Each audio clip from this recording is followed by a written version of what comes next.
Pameran ini menarik, penting, perlu diamati dari dekat karena menghadirkan karya-karya yang di dalam dirinya itu langsung menyimpan sebagai fakta sosial, sebagai fakta mental, sebagai fakta politik, sebagai fakta ekonomi yang menunjukkan pergeseran dari waktu ke waktu, penggal-penggal waktu.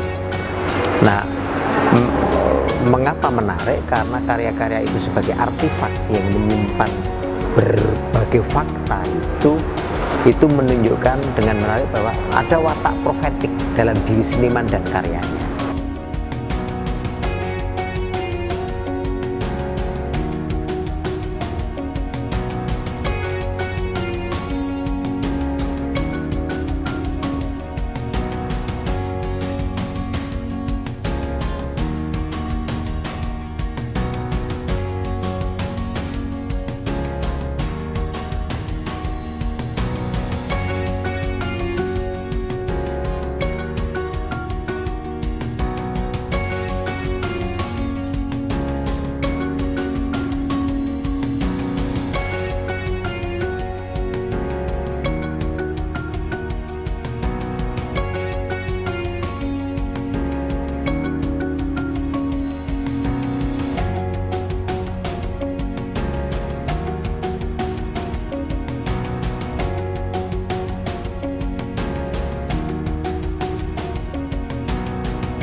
Adanya juga kegiatan-kegiatan publik yang kita buat seperti diskusi dengan sejarawan atau diskusi dengan ahli pengamat arsitektur dan karya-karya patung publik, itu membuat pameran ini melebar, bukan hanya sekedar pameran tetapi juga konteks dari penciptaan karya itu sendiri yang mungkin saat itu dikerjakan tidak terpikirkan oleh senimannya, tetapi ketika sudah menjadi karya dan sudah menjadi peninggalan, menjadi artefak sejarah, akhirnya kita bisa belajar dari situ sehingga kita bisa mengenal istilahnya apa yang dulu sempat terpikirkan kemudian sekarang diperiksa lagi gitu ya.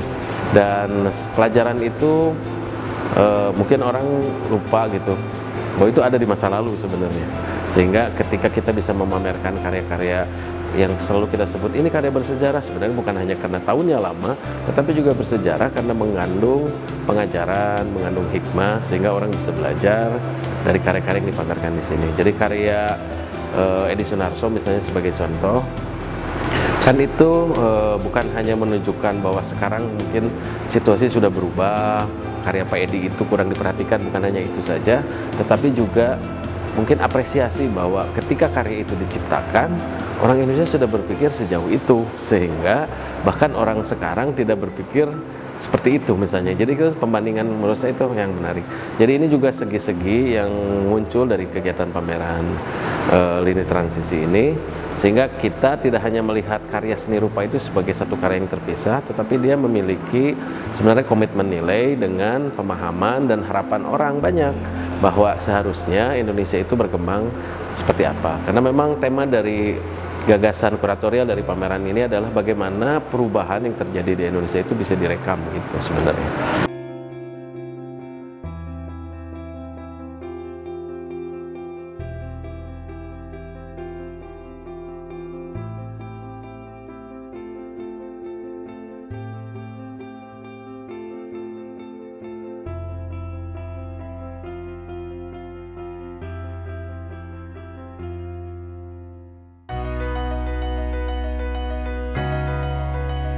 Diskusi sore ini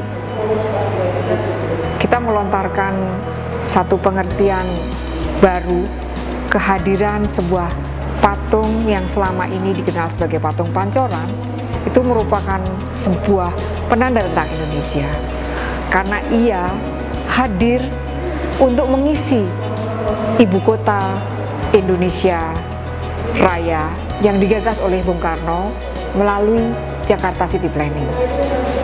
Pemahaman publik yang selama ini parsial akhirnya dapat kami sinergikan, kami persatukan pengertian itu bahwa 3 dari patung karya Pak Edi Sunarso sejatinya adalah satu bagian monumen dari ibu kota negara Indonesia.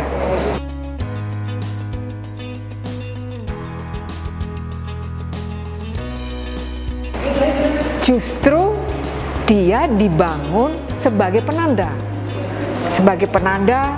kejayaan dirgantaraan di Indonesia, dan diwujudkan sebagai tengaran patung tengah kota sebagai bundaran seperti layaknya bundaran Selamat Datang. Namun pada perkembangannya kemudian ada morfologi atau perubahan bentuk tata kota.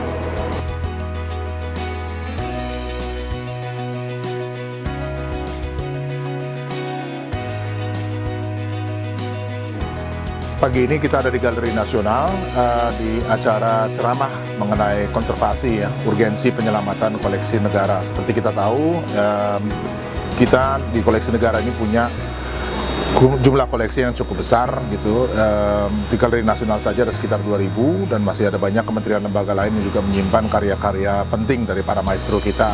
Dan ada kebutuhan yang agak mendesak untuk segera melakukan penyelamatan, karena kondisi dari koleksi yang tersebar di berbagai tempat ini juga tidak semuanya dalam keadaan yang baik.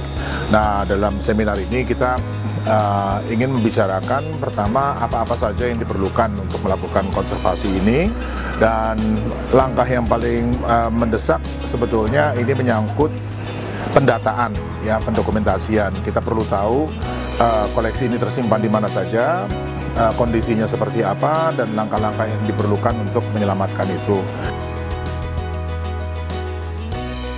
Keutamaan itu keutamaan ungkapan seni, bukan pikiran. Memang istilah yang baru saya introduksikan, tapi saya kira itu dasar dari semuanya.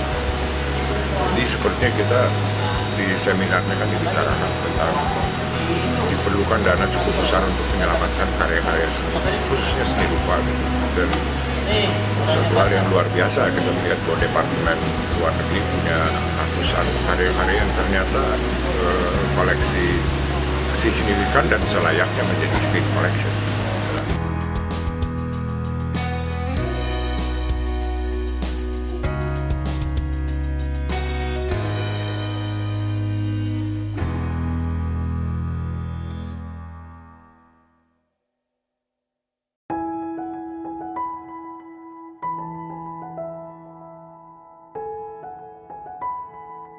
For conservation, for any kind of material or artwork or building, cultural heritage, the first thing you must have to have a deep knowledge about the history of the object that you want to conserve, the material that compose the object that you want to conserve, and then the material that you want to use, the method and the material you want to use. This is the basic. You have to know exactly what you have to do, what you are approaching, and you have to know also exactly like the wide range of method or material that you can use and select which one is the best for that case specifically.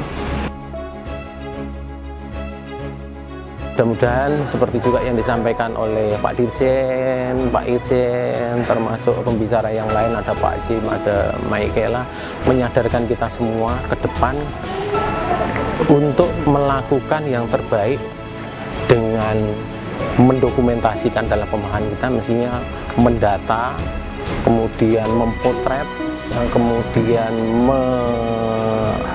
mengkaji sehingga karya itu punya makna.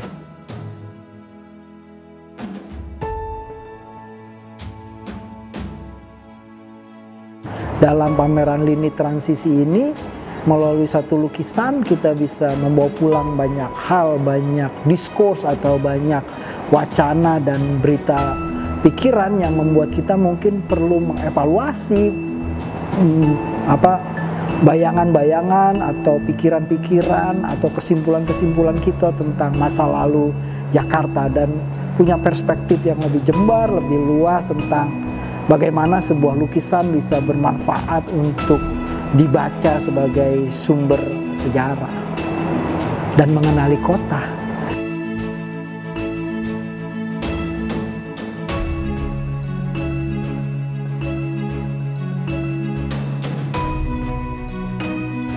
Karya yang kuat itu bertumbuh pada ide yang kuat, eksekusi yang kuat, lalu memang penguasaan bentuk yang kuat. Di situ kemudian apa yang saya sebut sebagai watak profetik itu. Karena itu kemudian karya-karya itu dibaca hari ini menemukan konteksnya. Karya lukisan di belakang saya ini misalnya, ini lukisan pasca kemerdekaan, dilukis tahun 66. Judulnya sangat eksplisit, Aku Cinta Padamu, Tanah Airku.